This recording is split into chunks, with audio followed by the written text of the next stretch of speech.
அகிலம் மீடியா நேயர்களுக்கு வணக்கம். உக்ரைன் அணுமின் நிலையம் மீது ட்ரோன் தாக்குதல் நடத்திய ரஷ்யா கடந்த ஆண்டு 2022 பிப்ரவரி மாதம் திடீரென உக்ரைன் மீது போர் தொடுத்தது. அதிலிருந்து சுமார் 3 வருடங்களாக இரு நாடுகளுக்கும் இடையில் சண்டை நடைபெற்று வருகிறது. போர் தொடங்கிய போது ரஷ்யா உக்ரைனின் கிழக்கு பகுதியில் உள்ள பல இடங்களை கைப்பற்றியது. பின்னர் அமெரிக்கா, இங்கிலாந்து உள்ளிட்ட மேற்கத்திய நாடுகள் உதவியுடன் உக்ரைன் ரஷ்யாவுக்கு எதிராக வலுவாக சண்டையிட ரஷ்யா பல இடங்களில் பின்வாங்க தொடங்கியது. தற்பொழுது இரு நாடுகளும் ட்ரோன் தாக்குதலில் ஈடுபட்டு வருகின்றன. எண்ணெய் சுத்திகரிப்பு ஆலைகள், மின்சார உற்பத்தி நிலையங்கள் போன்றவற்றை குறிவைத்து தாக்குதல் நடத்தி வருகின்றன.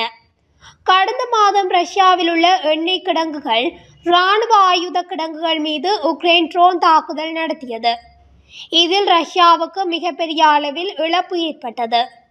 இந்த நிலையில் இன்று காலை கீவ் பிராந்தியத்தில் உள்ள செர்சோனாவில் அணுமின் நிலையம் மீது ரஷ்யா ட்ரோன் தாக்குதல் நடத்தியதாகவும் உக்ரைன் அதிபர் ஜெலன்ஸ்கி தெரிவித்துள்ளார். செர்னோபில் அணுமின் நிலையத்தில் உள்ள 4வது உலையில் இருந்து கதிரியக்கம் வெளியேறாமல் இருக்க கான்கிரீட் கூரை அமைக்கப்பட்டுள்ளது. இந்த கூரை ட்ரோன் தாக்குதலுக்கு உள்ளாகி தீப்பற்றி எரிந்துள்ளது.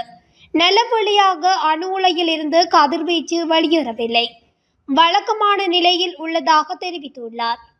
1986 இந்த அணுமின் நிலையத்தில் விபத்து ஏற்பட்டது. உலகில் உள்ள அணுமின் நிலையங்களில் ஏற்பட்ட மோசமான விபத்துகளில் ஒன்றாக இது கருதப்படுகிறது. இந்த விபத்து காரணமாக கதிர்வீச்சு வெளியேறாத வகையில் 4வது அணு உலைக்கு மேல் பாதுகாப்பிற்கு கான்கிரீட் கூரை அமைக்கப்பட்டுள்ளது. கடந்த 2016 அணு உலையில் எஞ்சியிருக்கும் கதிரியக்கம் வெளியேறாத வகையில் இந்த கூரை அமைக்கப்பட்டுள்ளது.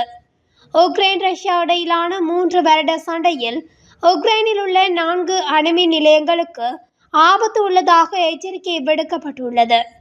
இதில் தெற்கு உக்ரைனில் ரஷ்யா கட்டுப்பாட்டில் உள்ள செபோரிஷியா அணுமின் நிலையம் ஐரோப்பியாவில் உள்ள மிகப்பெரிய அணுமின் நிலையமாகும். மேலும் உலகில் உள்ள மிகப்பெரிய 10 அணு உலைகளில் இதுவும் ஒன்றாகும். இதுபோன்ற உலகத்தின் முக்கிய தகவல்களை உடனுக்குடன் தெரிந்து கொள்ள அகிலம் மீடியாவுடன் இணைந்திருங்கள். நன்றி, வணக்கம்.